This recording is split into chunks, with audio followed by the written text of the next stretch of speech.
Imagine this, it's 3 p.m. and you just got off a 12-hour flight from California to Japan. You're with your best friend, you're about to go through customs, and then you're gonna go get the best bowl of ramen you've had in your entire life.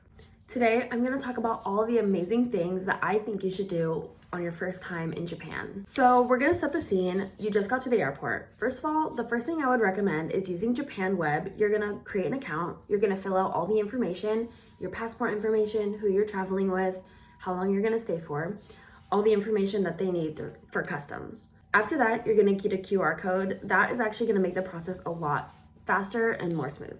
You're gonna go through customs, you're gonna grab your baggage from baggage claim, and then you're gonna probably go either to the train station or to get a taxi to your hotel. One really cool thing about Japan is they have this thing called Yamato delivery. So if you don't wanna take your luggage from the airport to the hotel or vice versa, then you go to Yamato, you drop off your luggage, you tell them where your hotel is, your name, all the information, and they will take your luggage straight to your hotel. It's super easy, super fast, and very convenient. There are 3 different ways that you can acquire train tickets. A, you can go to the station and you can go to the kiosk. You can either print out a small ticket, you can use your phone. The only card that is available as of what I know is the Amex card. That's the only one that I've been able to find that I can get my Suica card on. Or if you go to Shinjuku or Shibuya Station, they have stations there where you can actually get your own Suica card. Some people pronounce it Suica, some people pronounce it Sukiya, it doesn't really matter.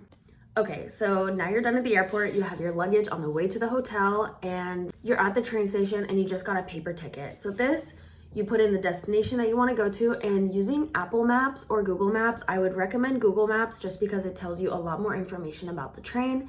You're going to use that and you're going to go to your hotel. Most people are going to be very jet lagged, so the first thing they'll do is go to 7-Eleven or Family Mart, they'll grab a snack, and then they will go find some ramen or food to eat. And honestly, after that, most people just end up going to sleep in their hotel. Some things that I would highly recommend in Tokyo is going to be all the cafes they offer. There are so many different cafes. They have a mini pig cafe, they have a dog cafe, cat cafe, they have an owl cafe, capybara cafe, so many different animals. It's so cool. For the best view of the city, in my opinion, is actually Shibuya Sky. I've been to the Tokyo Skytree and I don't recommend that one. It's very overpriced, and honestly, there are so many people up there that you can't really see outside because everybody blocks the windows. The number one place I would recommend in Tokyo for anybody to visit is Asakusa. It's basically a city of Tokyo. There is temples, there's places where you can put a kimono on and walk around. They'll do your hair and makeup for you.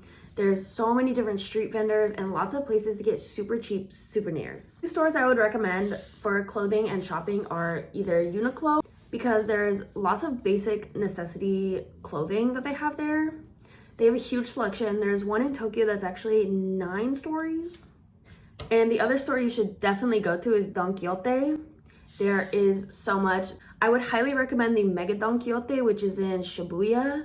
It's right next to the Shibuya crossing, which is also a fun thing to see. And there you will find tons of skincare, lots of different Japanese snacks, candies, treats, toys, anime stuff. If you name it, they have it there.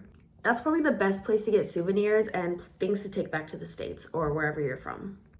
Personally, I have traveled all around Japan, and of course there are places that I wouldn't highly recommend to people, but there's still things that I wouldn't necessarily knock off my itinerary, especially because there's things that some people will like when maybe I don't. Lastly, when is the best time to visit Japan? Personally, I think either in the spring or the fall. The summer is very hot, super humid, and actually the tickets are way more expensive in the summer. If you really want to come here with cheap tickets, then I would recommend December or January. January is when you're gonna find the cheapest tickets, but it's also very cold out here and it does snow. Anyways, thank you guys so much for listening. I hope you enjoyed.